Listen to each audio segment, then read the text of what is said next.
Hola, soy Mateo, y vi con mis propios ojos cómo el sargento Reyes, un hombre que había sobrevivido a todo, se burló de un niño de 11 años mientras nuestro jeep se moría en medio de una emboscada. Mal sabía él que la vida de toda nuestra patrulla dependía de ese pequeño huérfano al que consideraba un estorbo.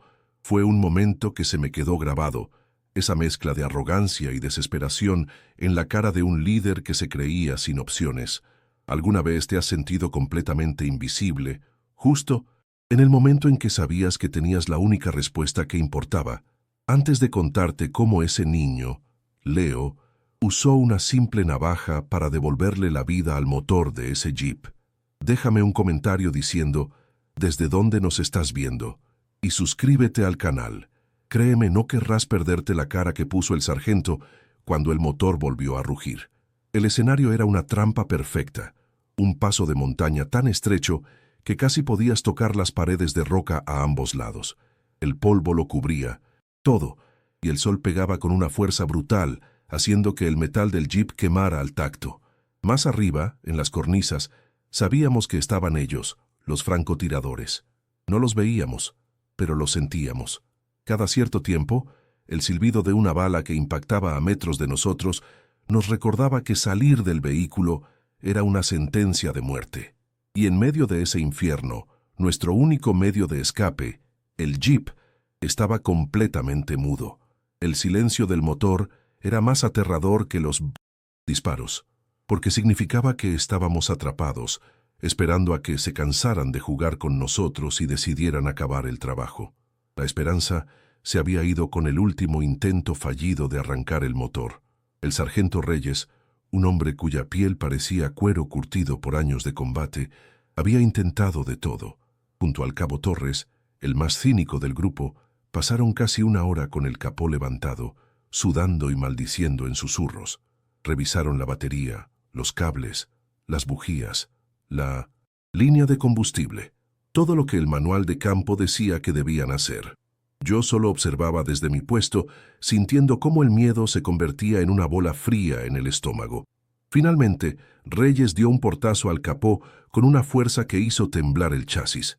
«Es chatarra», sentenció con la voz rota por la frustración.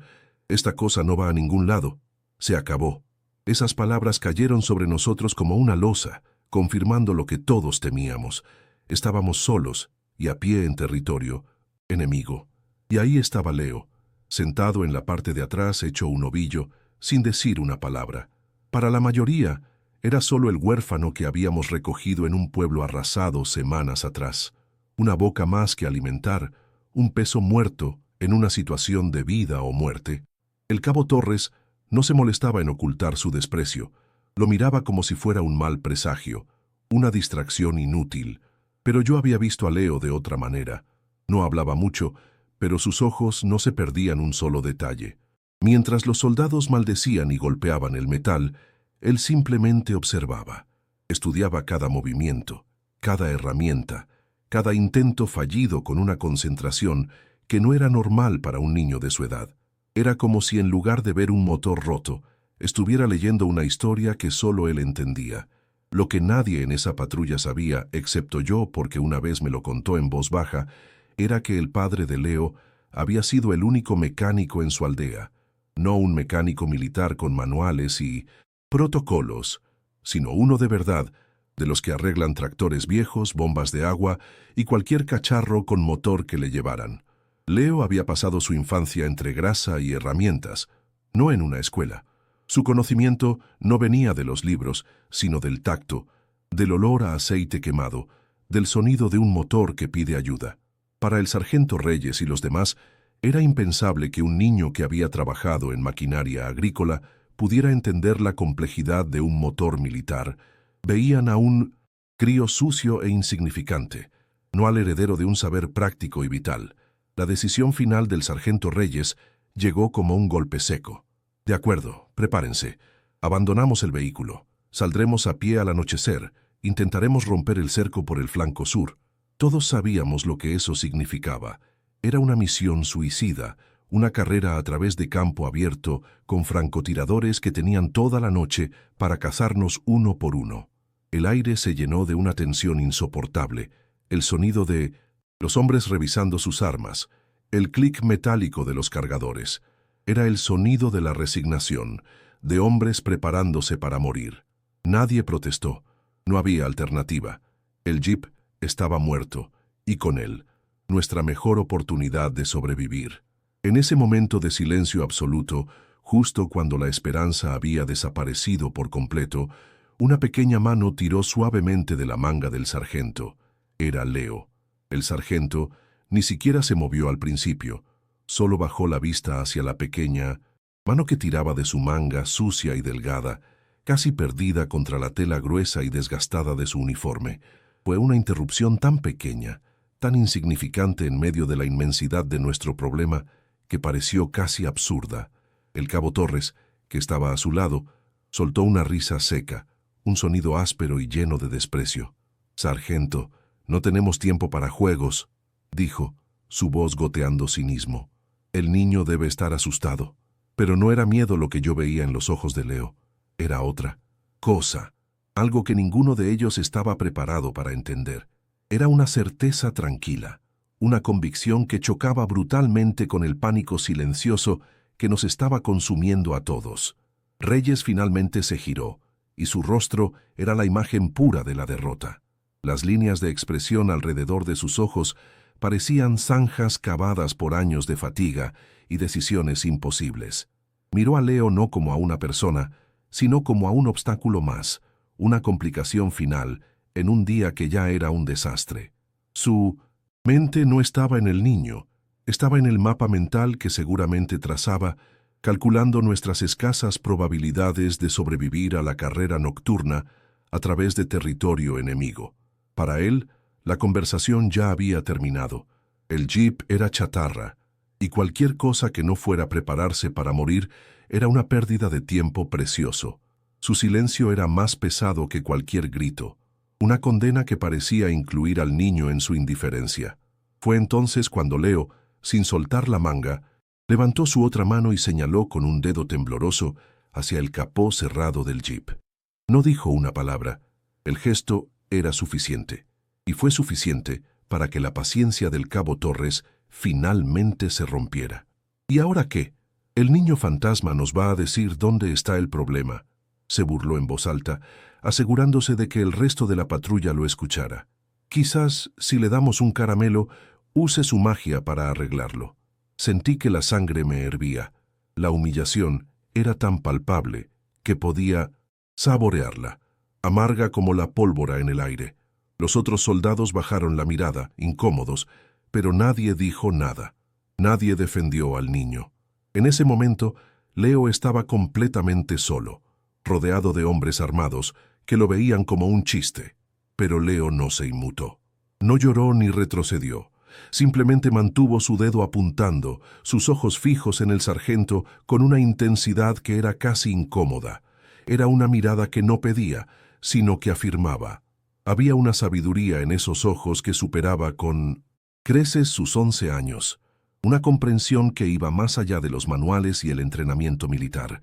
Era el lenguaje de la grasa, del metal y de los motores que fallan. Un idioma que su padre le había enseñado y que ahora era su única herramienta. En su silencio obstinado, había una fuerza que ninguno de los soldados, con todas sus armas y su experiencia, poseía. Él sabía algo, y la frustración de no poder comunicarlo era una tormenta contenida en su pequeño cuerpo. El sargento Reyes lo observó durante un largo segundo que pareció una eternidad. Vi un torbellino de emociones cruzar su rostro, agotamiento, irritación y finalmente una rendición absoluta. No era esperanza lo que vi en sus ojos, sino el vacío de un hombre que ya no tiene nada que perder. Había aceptado nuestro destino. ¿Qué más daba un minuto más de falsa esperanza? ¿Qué importaba un último gesto inútil antes del final? Con un suspiro que sonó como si estuviera exhalando el último gramo de su autoridad, hizo un gesto seco hacia el capó. «Adelante, chico», dijo, su voz plana y sin vida. «Muéstranos qué ves». No era un permiso, era una concesión a la locura, un último acto de un drama cuyo final ya estaba escrito. El cabo Torres resopló con incredulidad, pero se apartó cuando Leo se acercó al frontal del jeep. El niño no necesitó ayuda para levantar el pesado capó. Encontró el pestillo con una familiaridad que nos sorprendió a todos y lo aseguró en su sitio. Por un momento se quedó quieto, simplemente mirando el laberinto de cables, mangueras y piezas metálicas.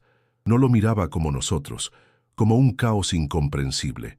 Sus ojos se movían con un método, escaneando, descartando, buscando algo específico. Mientras tanto, el chasquido intermitente de un rifle de francotirador en la distancia nos recordaba que el tiempo corría en nuestra contra. «Estamos perdiendo segundos vitales por esta tontería», murmuró Torres, lo suficientemente alto para que todos lo oyéramos. La presión sobre los pequeños hombros de Leo era inmensa. Yo observaba desde mi posición con el corazón en un puño. Había visto a los soldados, hombres entrenados, atacar ese motor con fuerza bruta y frustración, golpeando piezas, tirando de cables. Ahora veía a un niño tratarlo con una especie de respeto reverencial. Sus pequeñas manos, cubiertas de mugre, no tocaban nada al azar. Se movían con una delicadeza casi quirúrgica, siguiendo el recorrido de un cableado que se perdía en las profundidades del motor. Incluso olfateó el aire cerca de una de las secciones, como si estuviera buscando un olor que nosotros, con nuestros sentidos embotados por el miedo y la adrenalina, no podíamos percibir. En ese momento, la diferencia entre ellos era abismal. Los soldados veían un motor roto. Leo estaba diagnosticando a un paciente. De repente, Leo se detuvo. Sus manos se quedaron quietas sobre un manojo de cables gruesos y sucios que corrían por el costado del bloque del motor, una zona que ni Reyes ni Torres habían inspeccionado. Con más que una mirada superficial, era una parte del motor que parecía secundaria, sin importancia. Los soldados, impacientes, empezaron a moverse. El sonido de sus botas raspando la tierra seca era una clara señal de que la paciencia se había agotado. Torres dejó escapar un suspiro exagerado. «Se acabó el tiempo del espectáculo, sargento. El sol se está poniendo. Tenemos que movernos ya o seremos blancos fáciles en la oscuridad». Cada segundo que pasaba con ese capó levantado se sentía como una invitación directa para que los francotiradores afinaran su puntería y acabaran con nosotros de una vez. Entonces, Leo levantó la vista. No miró al sargento, me miró a mí. Quizás porque yo era el único que nunca lo había tratado con desprecio, el único que a veces le hablaba como a una persona. En sus ojos vi una urgencia que me heló la sangre. Luego, señaló un punto específico, enterrado debajo de otros componentes, casi invisible desde donde estábamos. Con sus dedos sucios, hizo un pequeño gesto, frotando su pulgar contra su índice, como si estuviera describiendo algo que se desgasta, que se roza. Era un lenguaje sin palabras, un código que solo alguien que ha sentido un motor vibrar hasta romperse podría entender. Reyes se inclinó, entrecerrando los ojos. «¿Qué demonios estás señalando, niño? No veo nada». La frustración del sargento era casi una ola de calor que emanaba de él. Se pasó una mano por la cara, dejando un rastro de sudor y mugre. «¿No puedes hablar? ¿No tienes boca?», espetó, su voz más un gruñido que una pregunta. Pero Leo simplemente negó con la cabeza, sus labios apretados en una línea fina y obstinada. Su silencio no era un desafío, era una incapacidad. El trauma de la guerra le había robado las palabras, dejándole solo gestos y una mirada que lo decía todo. Volvió a señalar con una insistencia casi desesperada. El cabo Torres se rió amargamente. «Perfecto. Estamos siguiendo las instrucciones de un mudo. Esto es un circo. Nos van a matar a todos, por culpa de un niño y su juego de adivinanzas». Y justo en ese instante, como si el destino quisiera darle la razón a Torres de la peor manera posible, un sonido metálico y agudo partió el aire. ¡Pam! Una bala impactó en el borde interior del capó levantado, a escasos centímetros de la cabeza de Leo. El proyectil ricochetó con un zumbido furioso y se perdió en el cielo. Todos nos agachamos por instinto, el corazón martillándonos en el pecho. El silencio que siguió fue más aterrador que el disparo. El francotirador no solo nos tenía a la vista, sino que podía alcanzar el interior del motor. Podía alcanzar a Leo. El juego había terminado.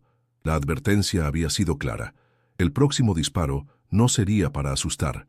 La vida del niño estaba ahora, literalmente, en la línea de fuego. ¡Se acabó!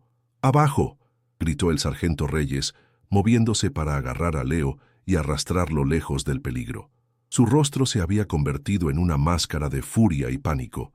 La locura de haber permitido eso, de haber arriesgado a un niño de esa manera, lo golpeó con toda su fuerza.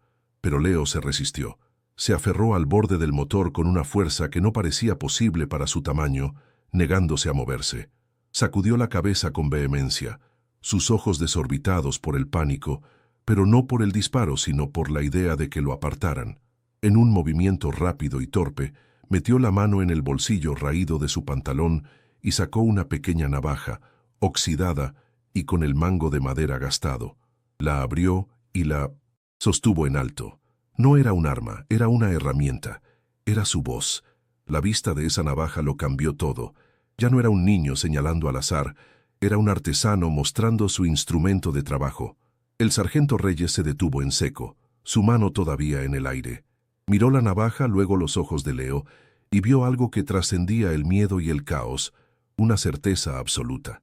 Era la misma certeza que había visto en los ojos de los zapadores antes de cortar el cable de una bomba. Era la convicción de quien sabe exactamente lo que está haciendo.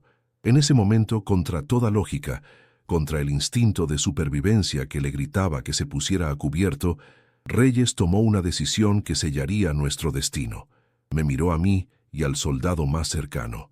«Cúbranlo», ordenó, su voz firme y resonante. «Le daremos 30 segundos, ni uno más». El cabo Torres no podía creer lo que oía. «Sargento, por el amor de Dios, es un suicidio. Por un niño, nos van a cazar como a ratas». Pero la mirada que le lanzó Reyes fue suficiente para callarlo. Era una mirada de acero, la de un líder que ha tomado una decisión final, y no tolerará más dudas. Inmediatamente, 2 de nosotros levantamos nuestros rifles, apuntando hacia las cornisas rocosas, buscando cualquier movimiento, cualquier reflejo. Me pegué al costado del jeep, interponiendo mi cuerpo entre Leo y la dirección del último disparo, mi propio miedo ahogado por una extraña oleada de protección. Toda la patrulla, que segundos antes se preparaba para morir, ahora contenía la respiración, sus vidas puestas en las manos de un niño huérfano y su vieja navaja. Los 30 segundos de Leo comenzaron con el estruendo de nuestros propios rifles. El eco de los disparos rebotaba en las paredes de roca, un sonido ensordecedor que parecía sacudir el mundo. Yo, junto al soldado Ramírez, disparamos ráfagas cortas hacia las cornisas, no para acertar a un blanco invisible, sino para obligarlos a bajar la cabeza, para comprarle a ese niño un instante de vida. Cada casquillo caliente que saltaba de mi arma era un segundo ganado. El olor a pólvora se mezcló con el olor a miedo y a aceite quemado del motor.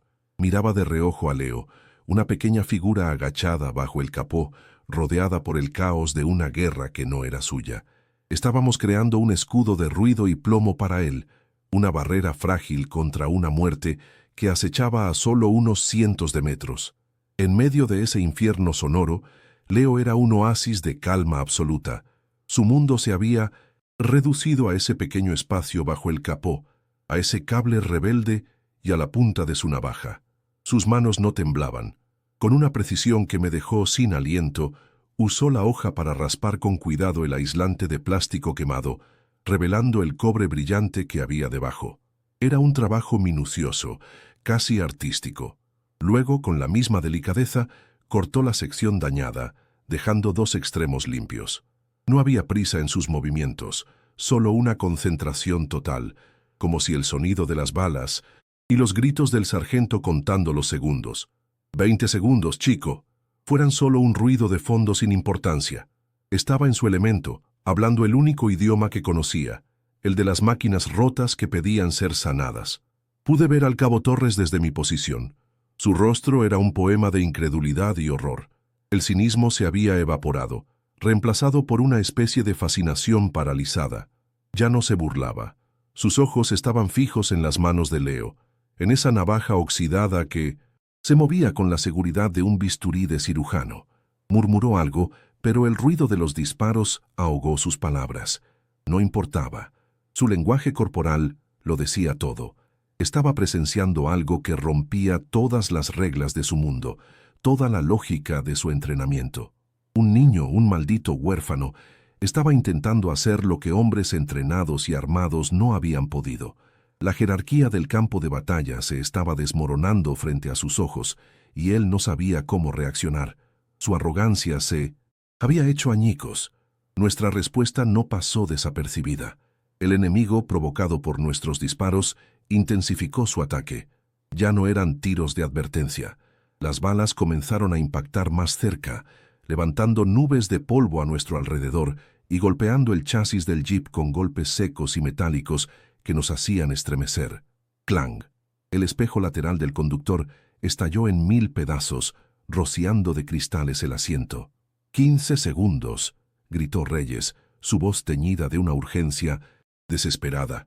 El escudo que habíamos creado se estaba agrietando.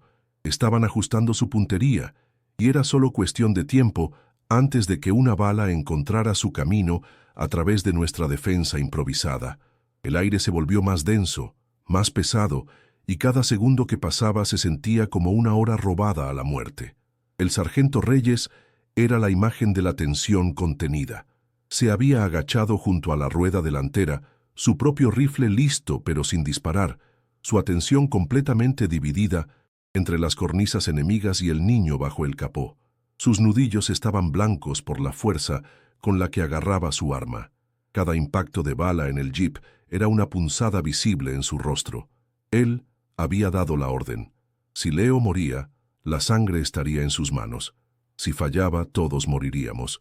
Vi en sus ojos el peso insoportable de esa decisión, la apuesta más grande de su vida, no basada en tácticas ni en inteligencia militar, sino en la mirada de un niño mudo. Estaba contando los segundos en voz alta, no solo para Leo, sino para sí mismo, como si su voz pudiera mantener a raya la locura. 10 segundos. La voz del sargento era casi un ruego, y entonces, justo cuando parecía que el tiempo se había agotado, Leo terminó. Con una destreza increíble, retorció los dos extremos de cobre limpio, creando una unión sólida. Luego, usando una pequeña tira de plástico que arrancó de otra parte del arnés de cables, la envolvió alrededor de la unión, improvisando un aislante. No era una reparación de manual, era una solución de campo, nacida de la necesidad y el ingenio. No hubo un gesto de triunfo, simplemente se apartó un poco, sus manos cayendo a los costados, y levantó la cabeza. Sus ojos encontraron los del sargento y asintió una sola vez. Un gesto minúsculo, casi imperceptible, pero cargado con todo el peso de nuestra supervivencia. El trabajo estaba hecho. Un silencio repentino cayó sobre nosotros. Dejamos de disparar casi al mismo tiempo, como si una orden invisible hubiera sido dada.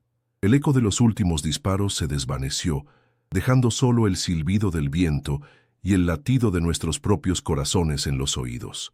Incluso los francotiradores parecieron hacer una pausa, quizás confundidos por nuestro repentino cese del fuego. Todos los ojos, los míos, los de Torres, los de toda la patrulla, se clavaron en el sargento Reyes. Él seguía agachado, mirando la llave que colgaba del interruptor de encendido. Su mano, grande y callosa, se levantó lentamente, temblando ligeramente. Se detuvo a centímetros de la llave. El destino de todos nosotros pendía de ese pequeño giro de muñeca. ¿Creía de verdad en ese niño? ¿O solo estaba retrasando lo inevitable? El mundo entero contuvo la respiración. El mundo entero se detuvo en ese instante. La mano del sargento Reyes, cubierta de mugre y venas marcadas por la tensión, flotó sobre la llave de encendido por un segundo que pareció un siglo. Podía sentir la mirada de cada uno de nosotros clavada en él, una presión silenciosa que era más pesada que cualquier orden. Nadie respiraba. El único sonido era el viento que soplaba por el paso, un susurro fantasmal. Finalmente, con un movimiento casi imperceptible, giró la muñeca. Se escuchó un simple clic metálico, seco y decepcionante, seguido por el silencio más absoluto y profundo que he oído en mi vida. Por un instante, pensé que todo había sido en vano, que la pequeña chispa de esperanza se había apagado para siempre en ese vacío. Y entonces, algo rompió ese silencio. Un sonido gutural, ahogado, como el de un hombre tosiendo después de casi ahogarse. ¡Chuc, chuc! El motor intentó girar, una sola vez, con una debilidad patética. No fue un rugido, ni siquiera un arranque, solo un espasmo, un quejido metálico que protestaba por volver a la vida. Pero fue suficiente. Fue como si una descarga eléctrica nos recorriera a todos. Las cabezas se giraron al unísono hacia el capó, los ojos desorbitados. El cabo Torres, que había estado apoyado contra el jeep con aire de resignación, se enderezó de golpe. Nadie dijo nada, pero el aire se cargó de una nueva clase de tensión, una que no era de miedo, sino de una posibilidad imposible y aterradora, la esperanza. El motor tosió una segunda vez, un poco más fuerte, y luego, sin más advertencia, el mundo explotó en un estruendo glorioso y ensordecedor. ¡Birrom! El motor no solo arrancó, rugió con una furia que hizo temblar el chasis del jeep y vibrar el suelo bajo nuestros pies. Era un sonido, violento, lleno de vida, que llenó el cañón de pared a pared, ahogando el viento, nuestros miedos y el recuerdo de los disparos. Era el sonido más hermoso que había escuchado jamás. El olor a gasolina y escape llenó el aire, un perfume de salvación. El jeep ya no era una tumba de metal, era una bestia viva y furiosa, lista para sacarnos de ese infierno. La esperanza ya no era un susurro, era un grito de guerra. Y en medio de ese rugido ensordecedor, la reacción de la patrulla fue un silencio absoluto y casi cómico. Nadie gritó de alegría, nadie vitoreó. Estábamos todos congelados en nuestras posiciones, como estatuas de sal, con las bocas entreabiertas y los ojos fijos en la máquina que vibraba con una potencia increíble. El contraste era brutal. El caos sonoro del motor y la quietud paralizada de hombres que acababan de presenciar un milagro que no podían comprender. Era como si nuestros cerebros se negaran a procesar la información. Hacía un minuto nos preparábamos para morir. Ahora, el sonido de nuestra escapatoria era tan abrumador que nos había dejado mudos, incapaces de hacer otra cosa que mirar, atónitos, la prueba irrefutable de que nos habíamos equivocado por completo. Mis ojos se desviaron hacia el cabo Torres. Su rostro era un mapa de la derrota total de la arrogancia. Su mandíbula estaba literalmente colgando, su boca abierta en una O perfecta de pura estupefacción. El cinismo, la burla, todo se había desvanecido, dejando solo una expresión de incredulidad infantil. Sus ojos, normalmente llenos de desprecio, iban del motor vibrante al pequeño y sucio rostro de Leo y de vuelta al motor. Era como si estuviera viendo a un fantasma. Vi cómo tragaba saliva. El movimiento de su nuez de Adán visible y torpe. En ese momento no era un soldado endurecido. Era un hombre cuya visión del mundo, de la jerarquía y del conocimiento acababa de ser demolida por un niño de 11 años con una navaja oxidada. El sargento Reyes retiró lentamente la mano de la llave, como si quemara. Se miró la palma, luego el tablero de instrumentos que había vuelto a la vida, y finalmente, su mirada encontró a Leo. El niño seguía allí, pequeño y silencioso, en medio del caos que había desatado, con la cara manchada de grasa y los ojos tranquilos. La expresión del sargento se transformó frente a mí. La máscara de agotamiento y derrota se resquebrajó, y debajo no había alivio, sino algo mucho más profundo, un asombro puro y absoluto. No estaba mirando a un huérfano, ni a un estorbo. Estaba mirando al hombre que acababa de salvarlos a todos. Inclinó la cabeza solo un centímetro, un gesto de respeto que valía más que 1000 medallas. El rugido del motor era una llamada a la acción, un recordatorio brutal de que el peligro seguía ahí fuera, en las cornisas. El hechizo del asombro se rompió con la voz del sargento, que sonó más fuerte y firme que nunca, cortando a través del estruendo. «Adentro, todos adentro, ahora mismo». Fue como si nos hubieran despertado de un sueño. La patrulla se movió con una velocidad y una coordinación que no habíamos tenido en días. Ya no éramos un grupo de hombres resignados a su suerte. Éramos una unidad, impulsados por una repentina y feroz oleada de adrenalina y esperanza. Salté al interior del jeep, el metal vibrando bajo mis pies, y el sonido del motor ya no era solo ruido, era el latido de nuestra segunda oportunidad. El sargento Reyes no esperó ni un segundo. Metió la primera marcha con una violencia que hizo crujir el tincincintos en metal y pisó el acelerador a fondo. El jeep saltó hacia adelante como un animal liberado, las ruedas traseras escupiendo grava y polvo mientras nos lanzaba fuera de la zona de muerte. Una última ráfaga de disparos enemigos nos persiguió. Escuché el ping agudo de las balas impactando en la parte trasera del vehículo, pero ya no importaba. El mundo se convirtió en un borrón de rocas ocres y cielo azul, mientras Reyes navegaba por el resto del paso con una habilidad y una furia que nunca le había visto. El rugido del motor era nuestro grito de guerra, el sonido de la vida misma, y cada metro que ganábamos era una bofetada en la cara del destino que casi nos había reclamado. Unos kilómetros más adelante, cuando el estrecho cañón se abrió a una llanura desolada, Reyes finalmente redujo la velocidad. El rugido furioso del motor se convirtió en un zumbido constante y saludable, un sonido que ahora era música para nuestros oídos. Nadie habló. El aire dentro del jeep era espeso, cargado con el olor a adrenalina y una verdad incómoda que todos estábamos procesando. El cabo Torres miraba fijamente el suelo polvoriento del vehículo, su rifle olvidado sobre sus rodillas. Los demás soldados simplemente miraban al frente, perdidos en sus propios pensamientos. La jerarquía, las burlas, la desesperación, todo se había disuelto en el momento en que el motor volvió a la vida. Éramos los mismos hombres, en el mismo jeep, pero todo había cambiado para siempre. El silencio no era de tensión, sino de una profunda y abrumadora reevaluación. Reyes detuvo el vehículo bajo la sombra de un árbol solitario, el único refugio en kilómetros a la redonda. Apagó el motor, y el silencio que siguió fue diferente, tranquilo. Se giró en su asiento, su rostro una máscara de sudor y tierra, pero sus ojos, por primera vez, estaban desprovistos de esa fatiga aplastante. Miró directamente a Leo, que estaba sentado en su rincón, pequeño y quieto. El sargento extendió su mano grande y callosa y la posó sobre el hombro del niño. No fue un gesto paternal, fue un gesto de camaradería, de un respeto absoluto. Leo, dijo, y el uso de su nombre sonó como un decreto. Nos salvaste la vida, a todos y cada uno de nosotros. Su voz era grave, sin rastro de ironía, solo el peso de una verdad innegable. En ese momento, el cabo Torres finalmente se movió. Había estado inmóvil, como una estatua de vergüenza. Sin mirar a nadie, metió la mano en el bolsillo de su chaleco y sacó la pequeña navaja de Leo. Pero no era la misma. La hoja, antes oxidada, ahora brillaba bajo el sol, afilada y limpia.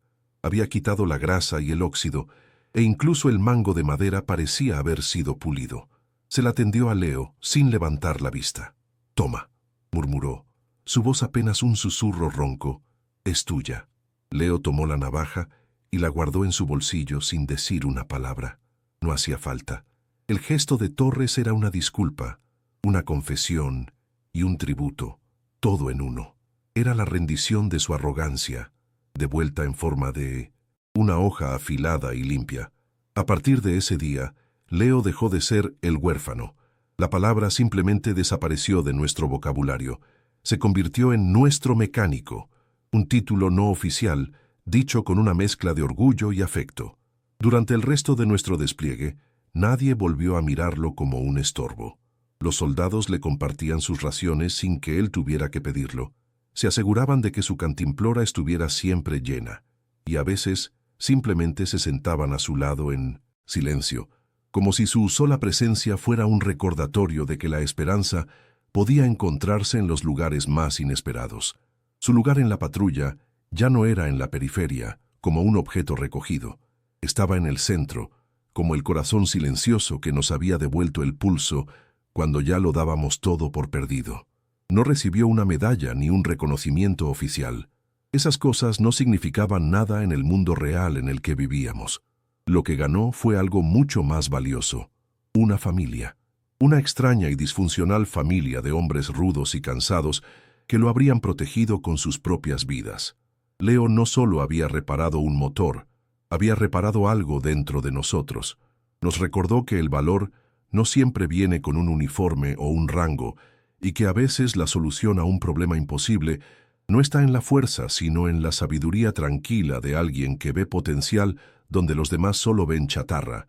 Encontró su lugar no a pesar de ser un niño, sino gracias a ello, y nosotros encontramos nuestra salvación en sus pequeñas manos cubiertas de grasa. Nunca volvimos a hablar de ese día de forma explícita, no con palabras. No hacía falta. La lección se quedó grabada en el silencio que llenaba el jeep en los días siguientes, en la forma en que el sargento Reyes ahora miraba a Leo antes de tomar cualquier decisión que involucrara equipo, y en el respeto casi reverencial con el que el cabo Torres le pasaba la cantimplora de agua. Aquella experiencia nos rompió por dentro, pero para bien. Nos enseñó de la manera más brutal posible que el valor de una persona no se mide por su uniforme, su rango o su edad, sino por lo que puede hacer cuando todo lo demás ha fallado. La jerarquía militar, tan rígida y absoluta, se había demostrado inútil frente a un simple cable pelado, y la salvación había venido de la fuente más improbable que jamás hubiéramos imaginado. Con el tiempo, nuestras vidas tomaron rumbos distintos. El sargento Reyes terminó su servicio un año después y supe que se retiró a un pequeño pueblo. Un hombre cambiado, más silencioso y mucho más sabio. El cabo Torres, por su parte, perdió ese cinismo que lo caracterizaba. Se convirtió en un soldado más medido, más observador, uno que aprendió a escuchar antes de juzgar. Y Leo, nos aseguramos de que llegara a un lugar seguro, lejos de la guerra. La última vez que supe de él, años después, me contaron que era el jefe de mecánicos en un gran taller de la capital. No me sorprendió. Había encontrado su lugar, un mundo donde sus manos hablaban más fuerte que cualquier palabra y donde los motores le contaban sus secretos. Había cumplido el legado de su padre, no en un pequeño pueblo, sino en un lugar donde su talento podía brillar.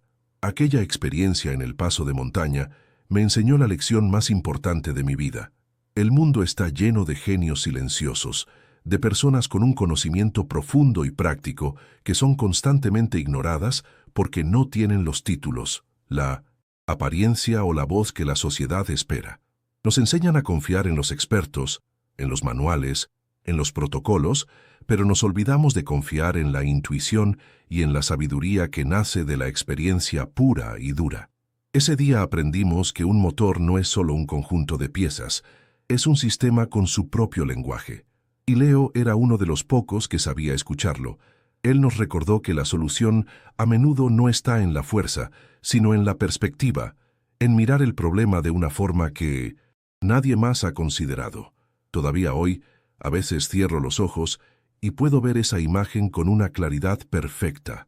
Un niño pequeño y sucio, con una navaja oxidada en la mano, rodeado de soldados armados y aterrorizados bajo un cielo lleno de amenazas invisibles.